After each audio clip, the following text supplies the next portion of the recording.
Bassmaster's cameras are covering the $195,000 South Carolina Invitational. This is a tremendous bass fishery. Last May, O.T. Fears of Oklahoma astounded the bass fishing world with a 3-day catch of 77 pounds, 4 ounces, a new Bassmaster Invitational Tournament trail record. O.T. also established a new mark for a 1-day 5 bass catch, 34 pounds, 4 ounces. Big bass and big bucks are on the line here again, but not all as well. TV weather maps paint the worst possible conditions. Heavy rain all across the southeast, strong winds for the lakes area, with little hope of favorable fishing conditions for the next 3 days. Not a pretty picture. But as you'll see, there are some bright spots. You'll learn how the pros adapt to weather fronts and be a part of one of the great comebacks in BASS history. I'm Bob Cobb. The Bassmasters will be right back from Santee Lakes, South Carolina.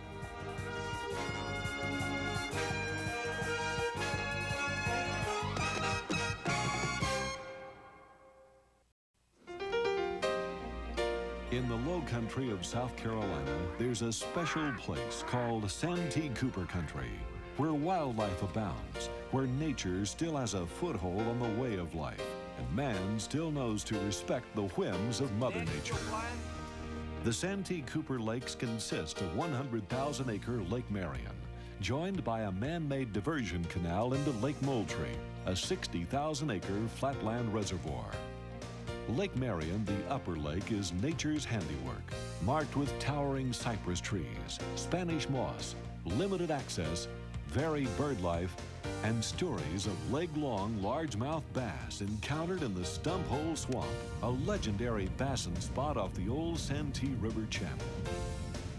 Lake Moultrie, the lower lake, is where O.T. Fears set a BASS record catch in May of 1994, 77 pounds and 4 ounces. Moultrie is a sharp contrast to Marion. It's flat, wide open, and dangerous when the wind gets over 10 miles per hour. This morning, as the 330 anglers check out for the first round of the $195,000 Bassmaster South Carolina Invitational, the chances of fishing Lake Moultrie are few, slim, and none. With winds forecast up to 25 miles per hour, rollers on the lower lake will reach over 10 feet. Few tournament conditions in the 27-year history of BASS have been more bleak.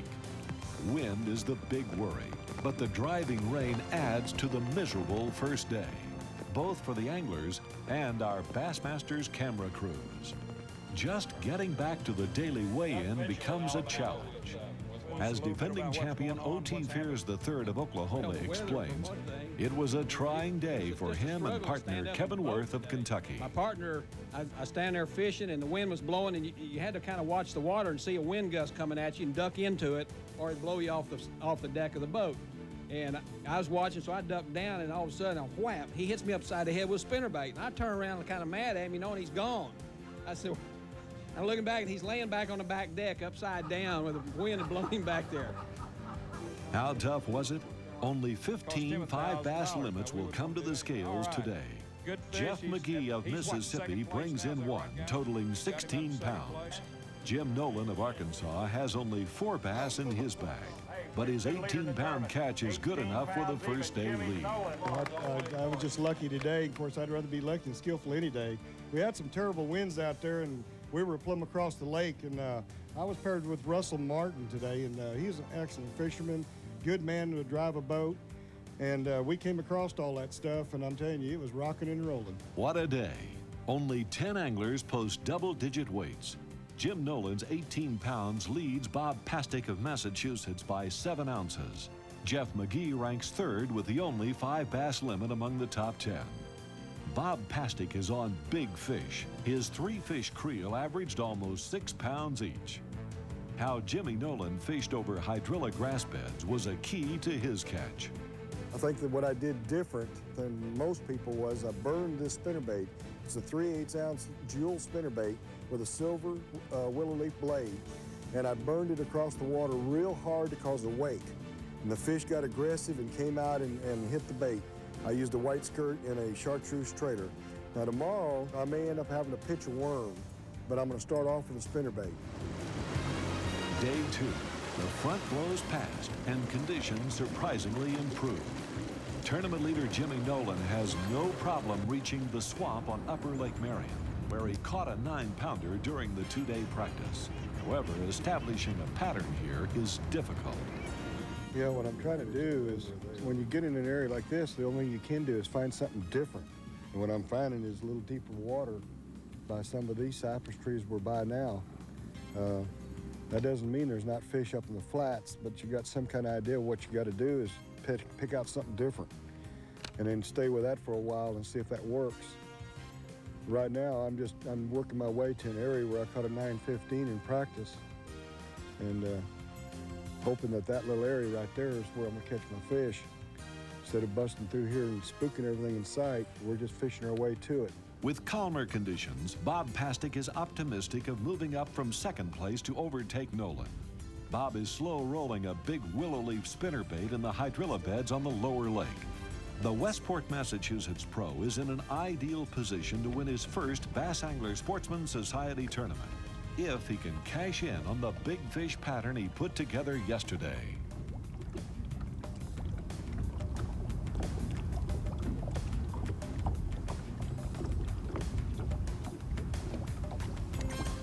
Philip Nunley of Alabama is also cashing in on a hot hole partner Kevin Worth of Kentucky pinpointed in practice.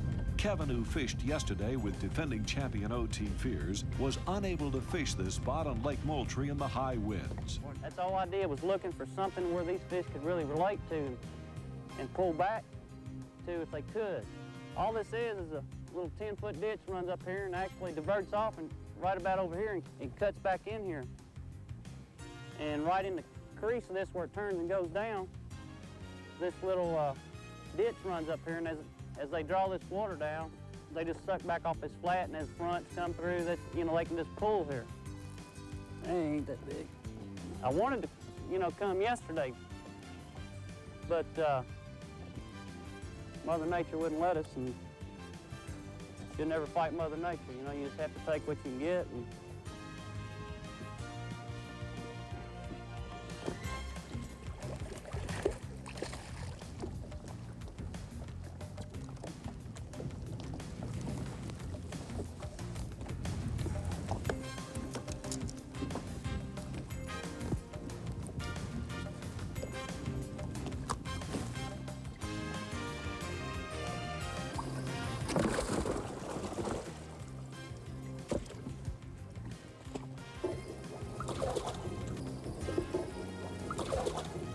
there's the size of 4 of them.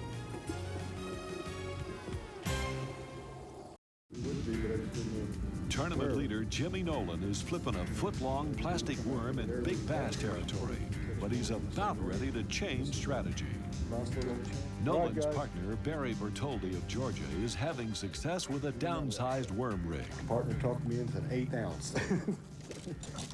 Yeah, my partner right now is using a lighter weight, an 1/8 ounce, and I'm staying with a 5/16 and a 1/4, and I'm not getting the hits he's getting. So I'm definitely going to go to an 1/8. Kevin Worth is doing a little special doctoring on his lure, too. He's dipping a plastic lizard to color the tail of bright chartreuse. Color right. Thanks, sir. I'm throwing a 3/4 ounce Carolina rig with about a 3.5 foot leader and a green pumpkin zoom lizard, and dyeing the tail a little chartreuse, just throw off a little, have a medium and a light mixed together. So I'm actually sitting on the right side of this ditch, throwing across it and fishing the flat on the other side and coming down into the ditch and then coming back up the other side. And there's scattered grass on top, and then as it drops down, you don't have quite as much, and most of them's coming right on the edge of the drop of the ditch. There's one, I think.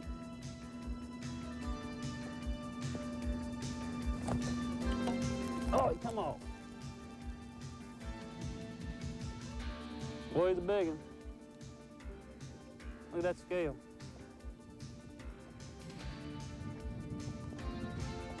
A completely different lure presentation is working for Rick Pierce of Arkansas, who ranked 5th yesterday. Yeah. Rick and partner Mike Lawton of Kentucky are fishing along the diversion canal. Basically what we're doing is we're fishing outside grass lines with a twitch bait or spinner bait.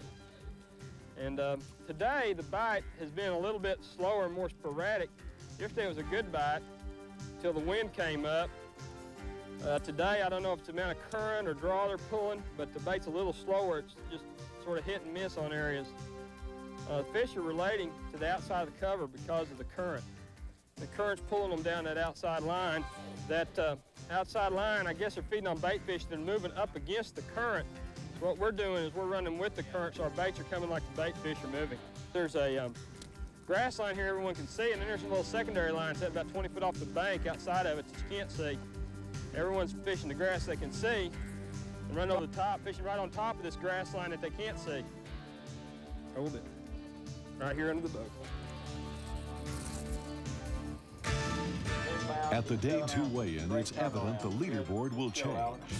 Yesterday's top hand, Jimmy Nolan, corralled only 2 keepers today, but the 10-pound, 1-ounce catch keeps him in the running for the $35,000 first place award. Well, Jimmy, I know you put in a hard day, and you said the big problem right now is... Well, keeping figuring these fish out. My partner caught 4 fish there. He was doing something different, so I changed with him. And I couldn't get bit the way he was doing it, so I went back to my way, and I caught that other fish before I come in. But I've got some fish around me, and obviously some pretty decent fish. And all I got to do is just try to line up. I hope my partner's on some fish tomorrow. We should. That's every tournament angler's prayer, to be paired with anyone who's on fish. And everyone in the South Carolina Invitational would like to draw this pro for tomorrow's final round. Kevin Worth has a bragging bag of bass, 5 largemouths that push the scales to a whopping 25 pounds, 7 ounces. An amazing turn of events. Yesterday, he had 1 keeper and ranked 153rd in the standings. Now, the former Kentucky Derby jockey is threatening to make a serious run for the South Carolina Invitational Winners Circle. The Shepherdsville, Kentucky pro is the odds-on favorite to challenge frontrunner Jimmy Nolan at the wire. Just happened so that Mother Nature lay down, the wind lay down, and I could get out there to these fish today, and I caught them. Maybe I can go out there again and do it again tomorrow. I don't know who your partner is for tomorrow, but I bet you don't have any politicking to do when he says, whose fish we going to? After 2 rounds, Jimmy Nolan actually betters his tournament lead. He owns a 2-pound, 12-ounce advantage.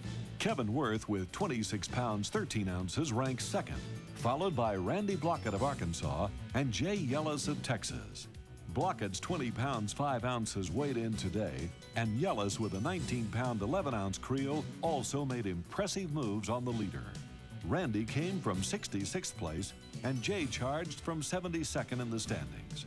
Jimmy Nolan knows he's got to make adjustments. I went into a pocket this morning early, caught a 7-pound bass on this pop R.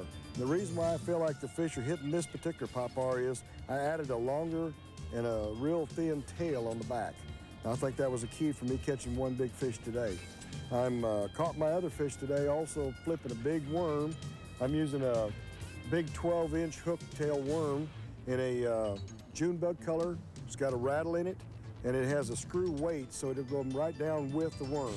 Also today, my partner caught fish on a smaller worm. He's using a Zoom Magnum U-tail worm that's a little smaller than my 12-inch. He had an 1/8-ounce sinker on with 15-pound test, where I was using 25. And I think it's going to help me adjust tomorrow when the weather changes again. The final round, the wind picks up. But for now, Kevin Worth can fish his special spot in the open water of Lake Moultrie. The bass are still holding in the 10-foot deep ditch located off the channel.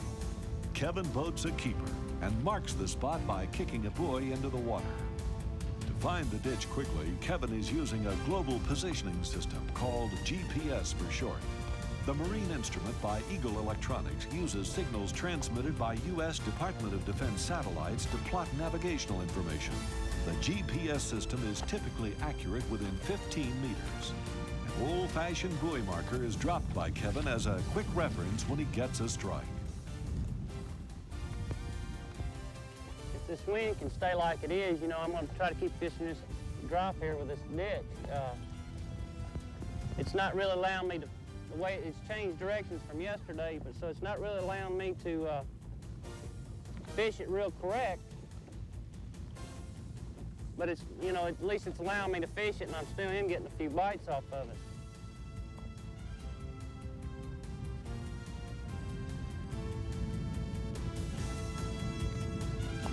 The wind and Jay Jay's Ellis probably are one the to beat biggest today. threats to Kevin Worth's victory Jay hopes. is probably the one to beat today. If his fish bite, he's fishing back the creek, so.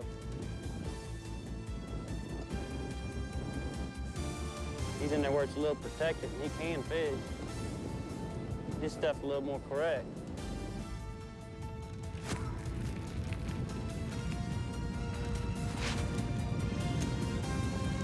Look out.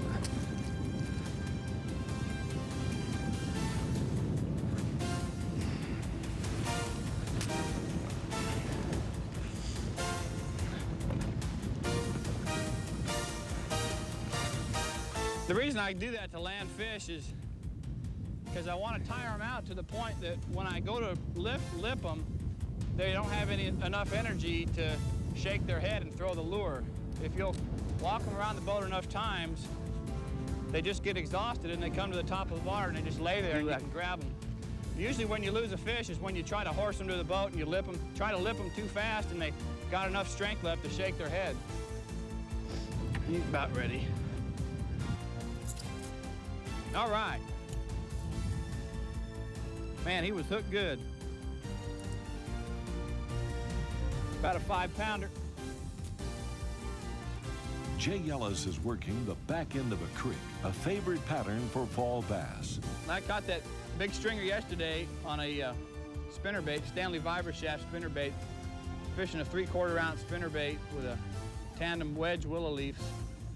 And I'm getting a few on just a slow roll retrieve. Most of the fish I'm catching I'll make contact with the grass and then I'll just kind of rip it free like that and let it flutter down, and they're hitting it on the fall.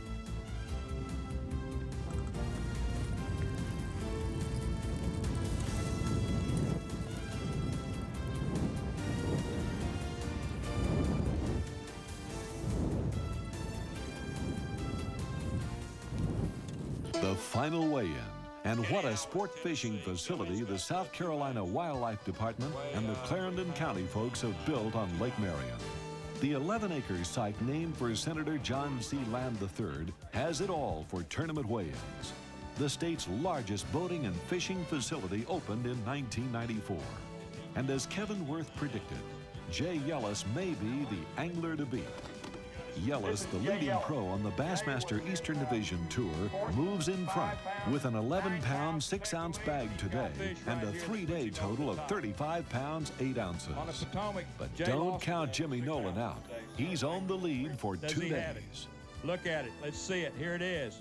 7 pounds and 10 ounces. Can you believe it? Jimmy Nolan has taken the lead by 1 ounce.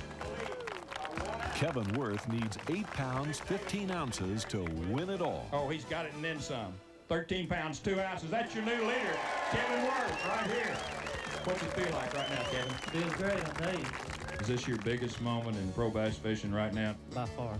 I've rode, I used to be a jockey, and I rode in the Kentucky Derby in '81. And even when I was a kid, I was dreaming, and watched all these guys, Larry Nixons and Rick Klein's, and just grew up admiring them, and now it's come true. All right, bud, I hope it holds on. It'll be a great story. Let's give him a great hand.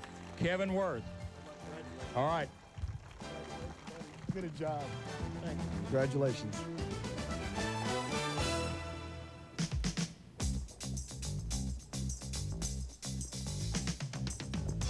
Right now, it's time for the Pros Pointer, the how-to section of the Bassmasters. Brought to you by Wrangler. Real, comfortable jeans. This is something I like to do when I'm out on the water, and instead of buying in big bulks, you know, different colors and everything, I keep one solid color, and when I want to dye it out on the water, and instead of them fading into each other, I can do it with this big mouth jar here that's got color right. I can dip it in, take it out, and it's ready to go. And I think this made the difference in me winning this tournament. Kevin Worth, the champion of the South Carolina Invitational, and what a comeback. He made quite a stretch run to finally win the Roses, a true champion's performance. Next week, our Bassmasters cameras take you to Lake